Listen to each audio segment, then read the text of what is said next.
Если бы мне сейчас сказали, что вот такая игра может собрать на Кикстартере $500 тысяч, будет развиваться несколько лет, разойдется тиражом в 12 миллионов копий и дойдет до уровня топ-100 самых продаваемых и самых играемых проектов в Steam, вы это серьезно сейчас? Но в 2013 году именно так и произошло. Seven Days to Die была представлена игровому сообществу как уникальный и невероятно амбициозный проект. И таким он и остается по сей день. Уникальным, амбициозным и при этом малоизвестным. По крайней мере в России у него не такое большое комьюнити, оно только начинает наполняться. История создания Seven Days to Die — это не история в глянцевой обложке про двух братьев, которые собрались в гараже и создали игру на $1 миллион. Конечно, игру они создали и до сих пор продолжают создавать, да и миллион в этой истории тоже присутствовал, по крайней мере, 500 000 точно.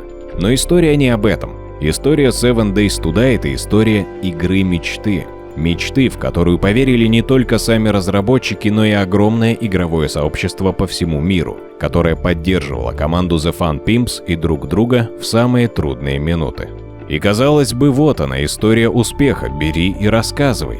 Но игра еще не вышла из раннего доступа и альфа-версии на момент 2021 года. Так почему же я берусь за этот фильм сейчас? Потому что чем больше проходит времени, тем сложнее становится отыскать необходимые материалы и точки отсчета. Я не собираюсь рассказывать, какой контент разрабатывали, а какой вырезали из игры. Хотя про это можно снимать отдельный фильм, и кто знает, может быть, после кучи лайков под видео я возьмусь и за это. Но сейчас я собираюсь пройтись по этой тропинке снова и показать все ее развилки, пока следы разработки окончательно не замело. Именно поэтому в названии есть слово «начало». Конец этой истории будет уже после релиза, когда станет понятно, куда же эта дорожка нас завела. Но чтобы рассказать эту историю полностью, нужно заглянуть чуть дальше, за пределы постапокалиптического мира Nevis Gain. Привет, друзья! Вы на канале Games and Grumble, я Grumbleman. Погнали!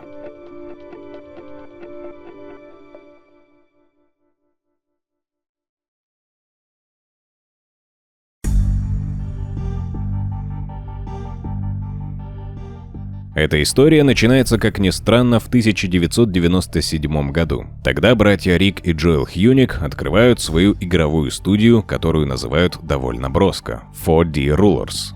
Под этим брендом они собираются делать свои игры мечты, делать так, как им хочется. В 1998 году команда из 9 человек начинает работу над первой игрой под названием Gore Ultimate Soldier. А движком игры выбирают разработку компании Slammed Software движок AMP и покупают лицензию на него. Для того времени движок показывает очень хорошие результаты, команда 4D Rulers верит в свой успех и называет AMP чуть ли не убийцей движка Quake и современных на то время игр. Но переплюнуть его так и не получилось. В 2002 году Gore выходит в релиз. Издателем выступила компания Dreamcatcher Interactive, которая нам более известна по шутеру Painkiller. Критики встречают шутер Gore сдержанно.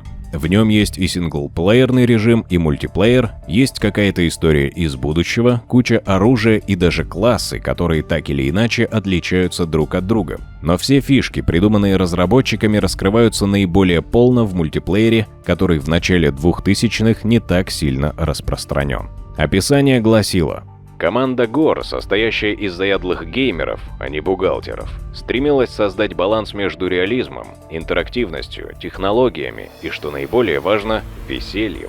В итоге игра получает условную среднюю оценку, но становится хорошим толчком для продолжения работы.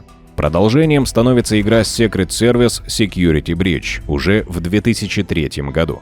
Это продолжение игры Secret Service in Harm's Way 2001 года от разработчиков Fun Labs. После Security Breach будет еще одна игра подобного жанра, и цель серии везде одна – защитить от плохих парней страну в целом и президента США в частности. Издателем, между прочим, выступила компания Activision. Однако игра так и не нашла успеха и была встречена критиками хуже, чем Gore. И это несмотря на то, что в ней использовался более современный движок AMP, который выдавал на то время очень современную картинку. Вообще, на старых технических форумах до сих пор можно найти упоминания о движке AMP и сравнение его с движком Doom 3, только более быстрым и более эффективным. И действительно, для тех лет возможности движка были отличными. Современные эффекты и производительность могли сыграть свою роль, однако что помешало сделать шутер, который утрет нос остальным? Нехватка времени или, может быть, ресурсов? Наверное, навсегда останется тайной. Джоэл и Рик на этом расходятся. Старший брат уходит в The Collective и уже в 2005 году числится в кредитах игры Star Wars Episode 3 Revenge of the Sith. В 2006 году работает над игрой Mark Echo's Getting Up, затем переходит в Gearbox, и его имя вы найдете даже в первых Borderlands. Но и на этом предыстория не заканчивается. Джоэл старается ухватиться за последний шанс, и в свет выходит еще одна игра 4D Rulers, шутер Patriots: A Nation Under Fire, где игроку предстоит взять на себя роль солдата Национальной гвардии США и спасти страну от террористической угрозы. Все до боли просто, однако вышедшая в релиз в конце 2006-го, начале 2007-го игра раскритикована в пух и прах. И за устаревшую графику, и за сложность в управлении, и за баги, из-за которых не всегда получалось пройти игру. Все это, как вы понимаете, не имеет отношения к The Fun Pimps и 7 Days to Die, но это важно по той простой причине, что если бы движок AMP оказался настолько хорош, насколько в него верили разработчики, а игры были бы встречены критиками выше среднего, как знать, возможно, мы никогда бы не увидели 7 Days to Die.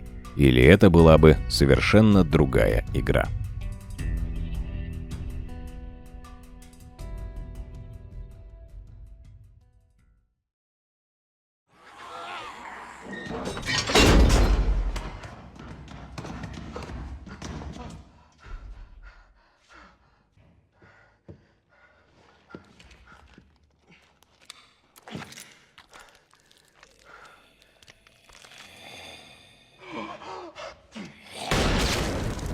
В конце 2010 года в эфир выходит сериал «Ходячие мертвецы», в котором очнувшийся после комы шериф Рик Граймс выбирается из больницы и оказывается лицом к лицу с ожившими мертвецами и первыми днями постапокалипсиса.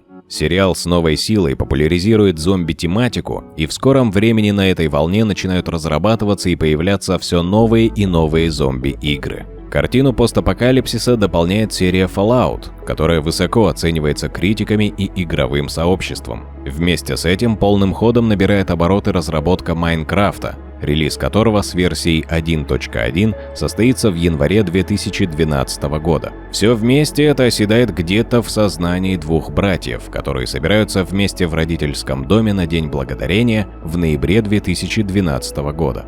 Слово за слово, и оказывается, что им нравится один и тот же сериал про ходячих мертвецов, постапокалипсис Fallout и огромный разрушаемый мир Майнкрафт. Обсуждая все это, они приходят к мысли, что было бы неплохо, если бы Майнкрафт был бы не таким кубическим, если бы он был взрослее, если бы там была реальная угроза, физическая модель, больше крови и, конечно, зомби. Так зарождается идея создания 7 Days to Die. Изначально она должна была называться 30 дней, чтобы умереть, но в итоге название сократили, слишком уж масштабной показалась идея. Хотя, как покажет время, масштабность — это то, с чем разработчики отлично подружатся.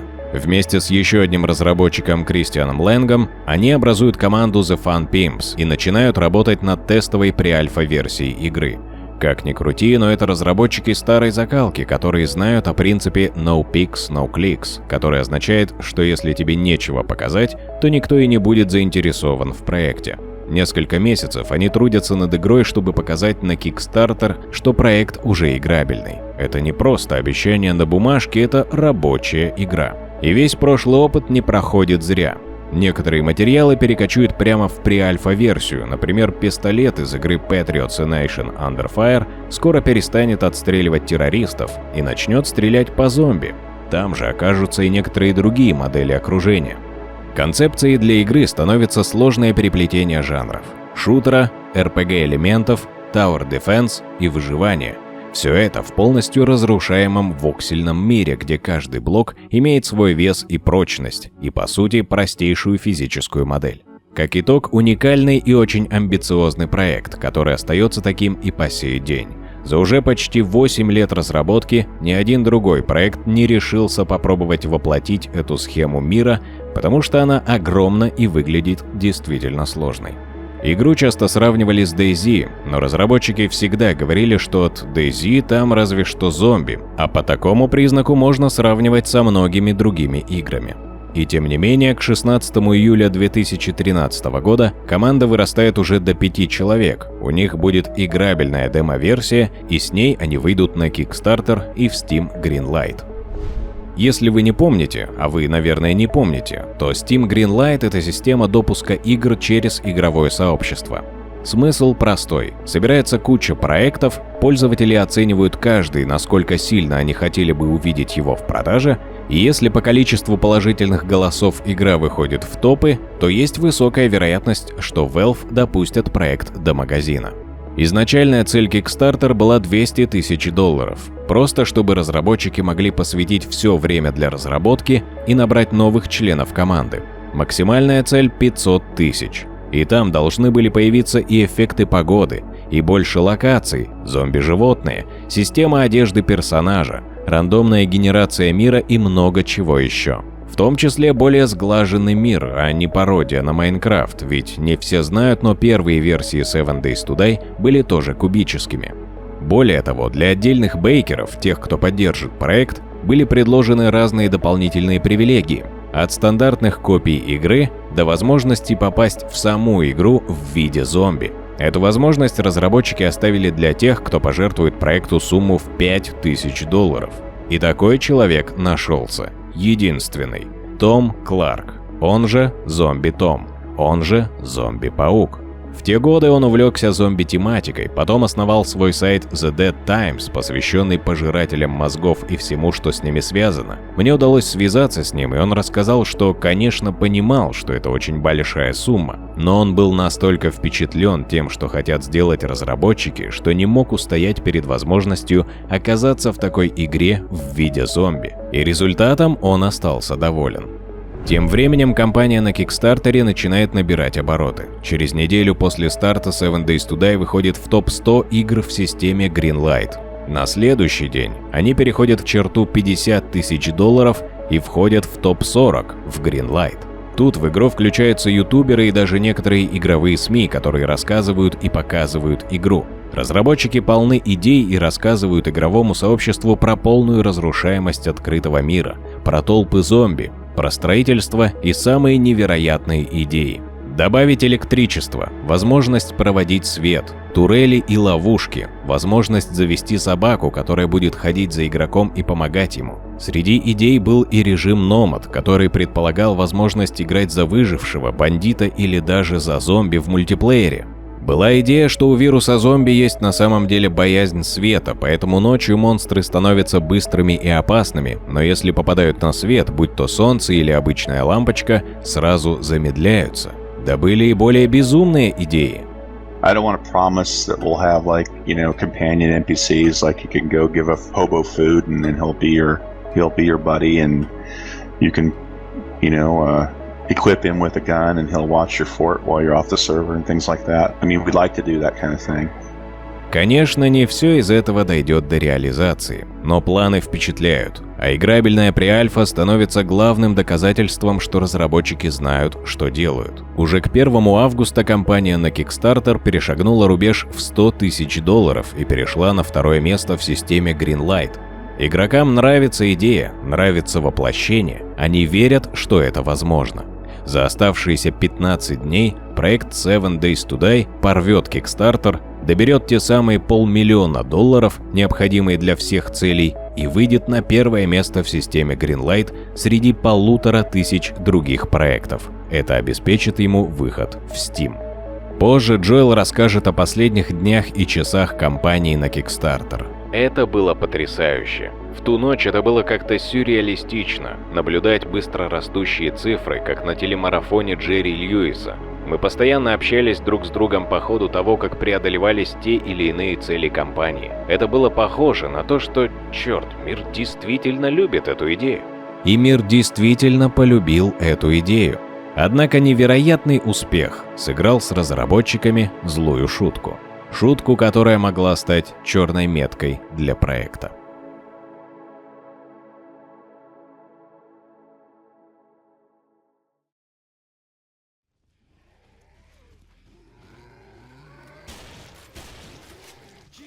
В 2009 году в свет выходит игра Killing Floor от студии Tripwire Interactive про отстрел толп не то мутантов, не то зомби. Игра находит свою популярность у игроков и к 2013 году хорошо закрепляется среди любителей жанра survival horror. Так как Seven Days to Die тоже берет некоторые элементы этого жанра, сообщество Killing Floor отчасти следит за развитием проекта и замечает что-то странное. В конце лета 2013 года The Fun Pimps выпускают новый трейлер, который должен был показать и развитие проекта, и некоторых идей, и просто лучше представить геймплей. На первых кадрах игроки замечают, что лапами машет уже какой-то знакомый зомби. Дикий зомби, которого ввели в игру, должен был еще больше добавить проблем игрокам, но по факту он добавил проблем самим разработчикам. Оказалось, что некто взял модель самого массового и самого простого мутанта из Killing Floor вместе со всеми анимациями, немного изменил текстуры и выложил в официальный магазин моделей игрового движка Unity. Неизвестно, как давно этот ассет там лежал и сколько раз его купили, но его приобрела и команда The Fun Pimps для своей игры. И именно бешеная популярность на Kickstarter привлекла внимание игрового сообщества и разработчиков Tripwire Interactive. Создатели Killing Floor связались с создателями Seven Days to Die и рассказали им о проблеме. В студии начали проверять информацию, однако успех игры привел к тому, что сервера подвергались массированным атакам. Телефоны сгорали от звонков, электронная почта была переполнена письмами. Конечно, небольшая команда из 5 человек, 3 из которых вообще работали над проектом неполный рабочий день, не была готова к такой популярности. Это было и круто, и ужасно одновременно. Братьям Хьюник пришлось менять сервера, и связаться с ними в это время было почти невозможно. Тем временем работа над игрой продолжается, и в сентябре 2013 года в свет выходит версия Альфа 1. Tripwire Interactive видят, что дикий зомби там все еще остался. Они не могут связаться с The Fun Pimps и вынуждены нанять адвоката Тома Баскалия, который уже долгие годы защищает права разных инди-разработчиков. Этот цепной пес игровой индустрии быстро переходит к действиям, в результате которых за несколько недель в магазине Unity модель дикого зомби удаляется, а пользователи, разместившие ее, банятся. А в системе Steam Greenlight проект Seven Days to Die блокируется по причине нарушения авторских прав. Игровые СМИ много пишут об этом. Разработчики The Fun Pimps вынуждены сами выходить на связь и объяснять сложившуюся ситуацию, давать комментарии, на форуме появляется объяснение для игрового сообщества и фанатов. Команда упорно трудится над новым обновлением, чтобы все работало стабильно. Скоро выйдет новая версия, в которой спорный зомби будет удален и вопрос будет закрыт. В это же время на канале Murky Dragon выходит видео, в котором Том Баскалия объясняет, что случилось, и даже он признает, что сами веселые сутенеры оказались в этой ситуации тоже жертвами. There's no question about that.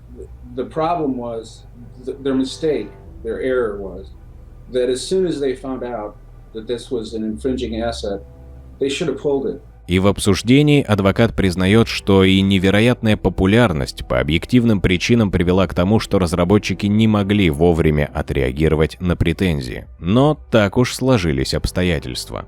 Итогом этого разбирательства становится Альфа 2, вышедшая 10 ноября 2013 года, а также переснятый трейлер, в котором дикого зомби почти невозможно разглядеть. В Greenlight с проекта снята блокировка, однако не все понимают, что произошло. Многие игроки из-за неправильной и неполной подачи информации в СМИ запоминают только то, что The Fun Pimps украла модель из Killing Floor, хотя фактически все было совсем иначе.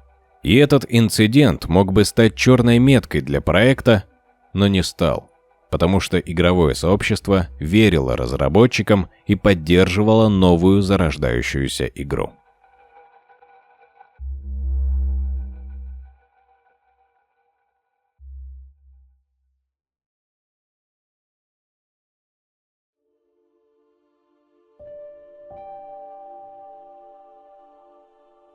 После такой нервотрепки разработчики не расслабляются и не падают духом. Они наоборот берут волю в кулак и начинают работать еще упорнее. В ноябре 2013 года на пользователей сыпятся новые альфы, как из рога изобилия. Джоэл и Рик оставляют свои места работы. Теперь 7 Days to Die становится их основной работой.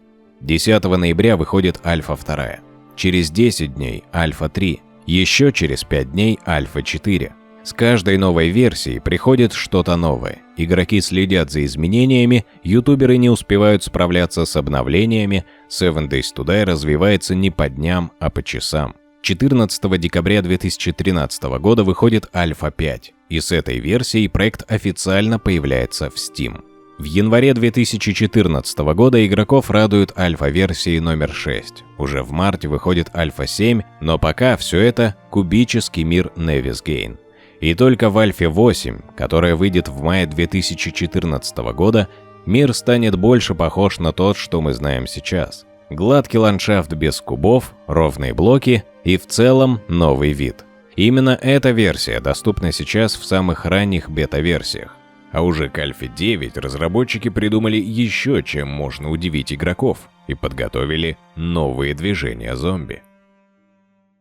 I'm Mark Musashi, and we are here at the Just Cause Motion Capture Studio. We're about to give you a sneak peek at the recent 7 Days to Die zombie mocap session.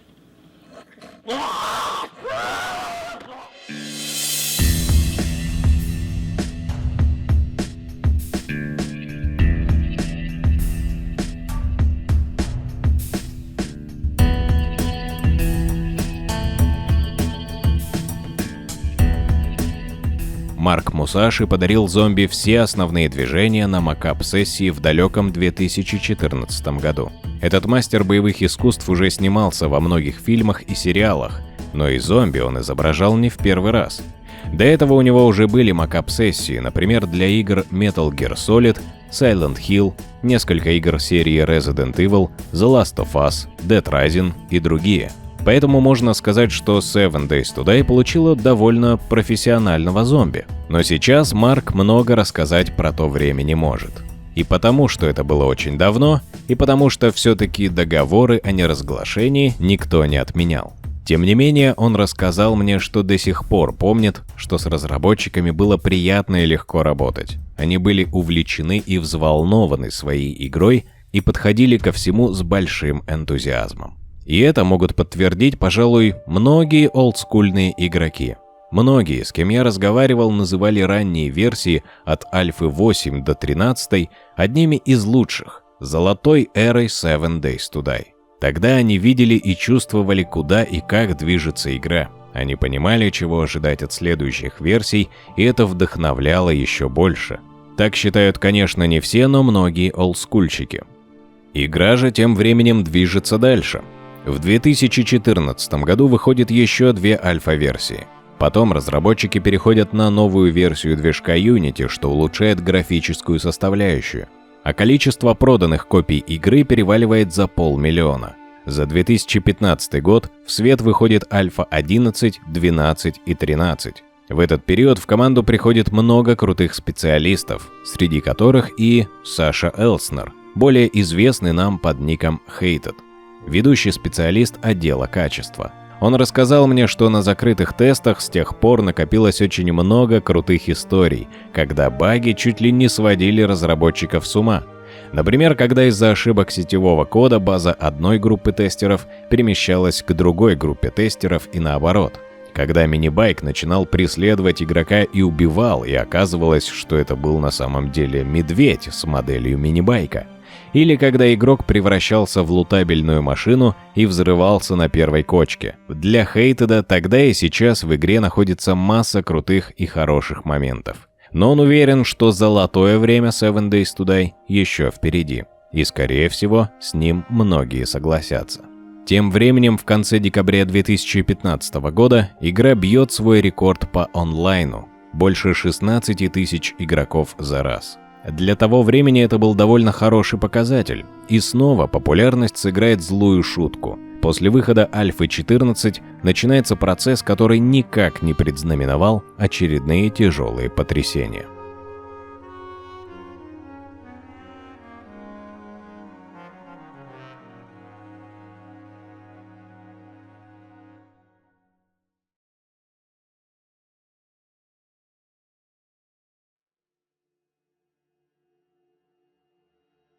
To me, it was like, well, we don't have the time, but hey, here's a way we could work with these guys and bring it to console. They have experience working on zombie games, in the Walking Dead series, and it seemed like a good partnership. We didn't have the time or expertise. We were too small, and our focus was PC.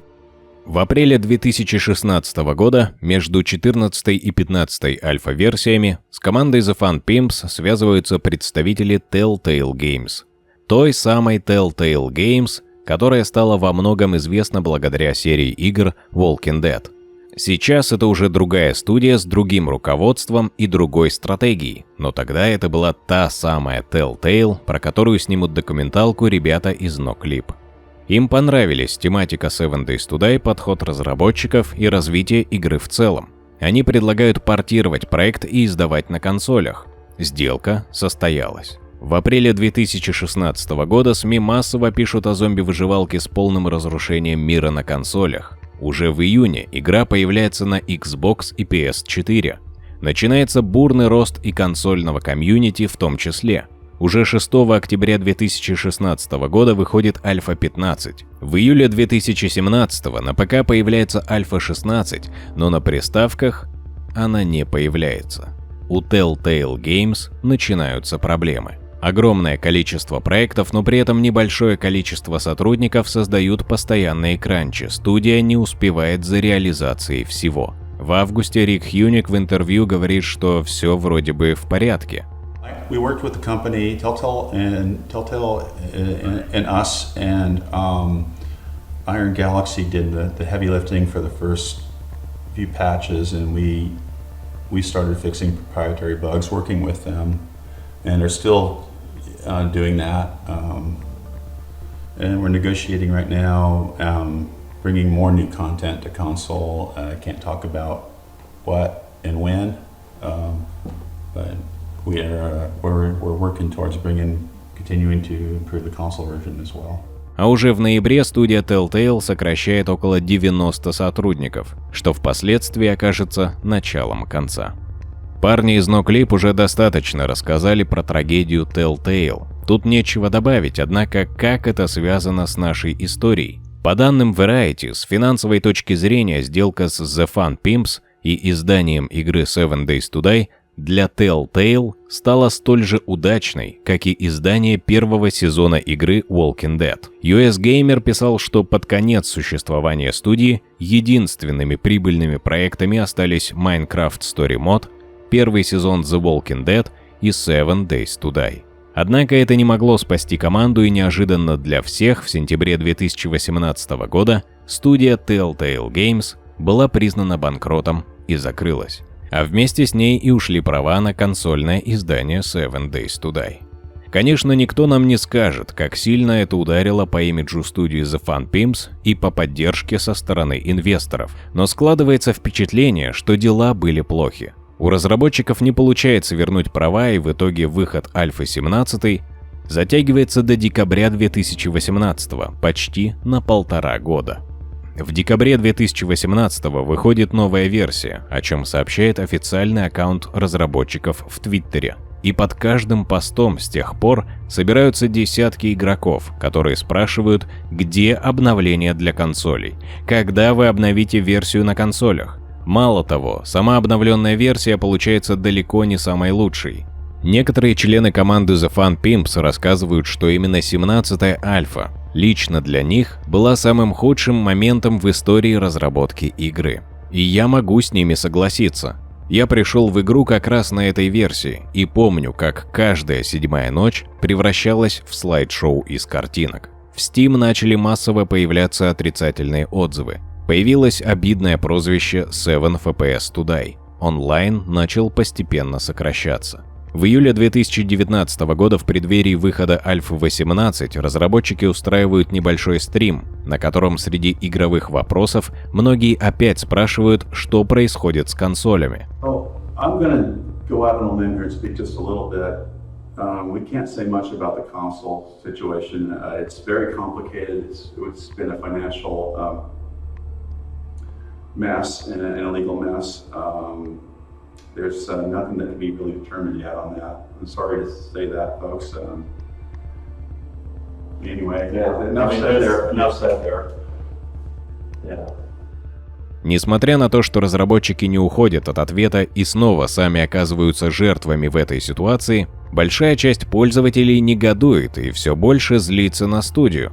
На этот раз потому, что они уделили этому вопросу на стриме слишком мало времени. Хотя на самом деле к моменту выхода Альфы 18 в том же Твиттере на все вопросы игроков про консоли отвечали уже другие игроки, которые разобрались, в чем дело, и были в курсе всего, что происходит. И тем не менее, несмотря на этот снежный ком проблем, студии удалось не только сохранить проект, но и сохранить комьюнити.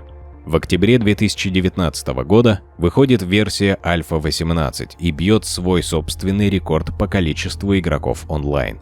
Больше 37 тысяч пользователей одновременно. В игре начались большие перемены как со стороны контента, так и со стороны оптимизации. Кроме того, появился перевод на множество других языков, что еще больше расширило аудиторию. В это же время студии удалось выкупить права на издание на консолях обратно на закрытом аукционе. Как рассказали разработчики, на это пришлось потратить большую сумму, да и на юристов тоже, поэтому с финансовой точки зрения это было не лучшее время. И тем не менее, дела, кажется, начали налаживаться.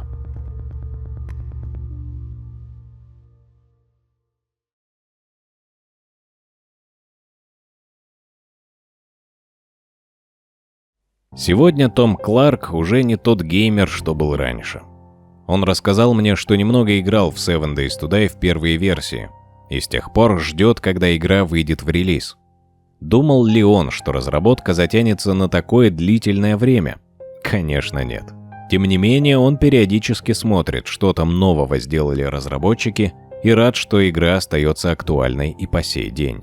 Он не жалеет, что потратил в 2013 году больше $5000 и поддержал разработчиков. Сегодня он верит, что студия на правильном пути и в итоге получится крутая игра. Альфа 19 вышла летом 2020 года. Сейчас мы находимся в преддверии Альфы 20, которая должна внести в игру еще больше изменений и вывести ее на финишную прямую к окончательному релизу. Я, как и Хейтед, как и Джоэл и Рик, уверен, что лучшее время у игры еще впереди. Тем более онлайн недавно снова побил свой рекорд и превысил 40 тысяч игроков одновременно. В 2020-м игра вошла в топ самых играемых в Steam. И кажется, это еще не предел. Тем более, как говорил Джоэл, реальная зомби-угроза в настоящей песочнице на выживание с полностью разрушаемым миром еще привлечет своих игроков. Что касается консолей, то разработчики теперь будут тщательнее выбирать компанию для портирования и точно будут это делать после релиза игры. Как скоро выйдет 7 Days to Die? Получится ли сделать из нее ту самую игру мечты, о которой задумывались тысячи игроков в середине 2013 года? И сумеет ли сама выжить эта уникальная и невероятно амбициозная игра на выживание? Обо всем этом мы узнаем после релиза во второй части этого фильма. В каком году это будет? Я не знаю. Никто не знает. Так что, чтобы не пропустить продолжение, подписывайтесь. В общем, вы знаете, что надо делать и куда нажимать. Не будем портить момент. Hi everyone, this is Joel from the Fun Pimps, aka Mad Mole. And see if we can hide it. Part I put in there, updates it. And that is the desert. So you can pretty much see all of Nama's game. Anyhow, this is a little shack I'm working on. Basically all I made is this little corner piece. This is the new Hazmat Zombie. my garage. I don't have the power door yet. I haven't found Fantastic support we've had from all you folks who believe in our vision for this game.